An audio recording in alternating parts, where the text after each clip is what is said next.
Рассказать об Осетии и обменяться волонтерским опытом. 6 октября в Любляне прошла презентация республики. Ее ведущий Владислав Тотров рассказал гостям о культуре и обычаях региона, а также об особенностях взаимоотношений народов на Северном Кавказе.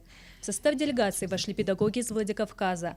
Они приехали на конференцию по приглашению фонда «Славянская филантропия». Цель поездки – обмен опытом и знакомство с волонтерской работой в школах. Подобное сотрудничество зародилось 10 лет назад после трагических событий в Беслане. Презентация республики сопровождалась фото- и видеоматериалами. В завершении был показан документальный фильм «Северная Осетия. Путешествие по местам силы». Цель была очень проста – показать Республику Северная Осетия-Алания как регион с большим культурным, образовательным, научным потенциалом, что та работа, которую мы видим в средствах массовой информации, где Северный Кавказ, в частности, показывают как регион с большими рисками, куда опасно приезжать.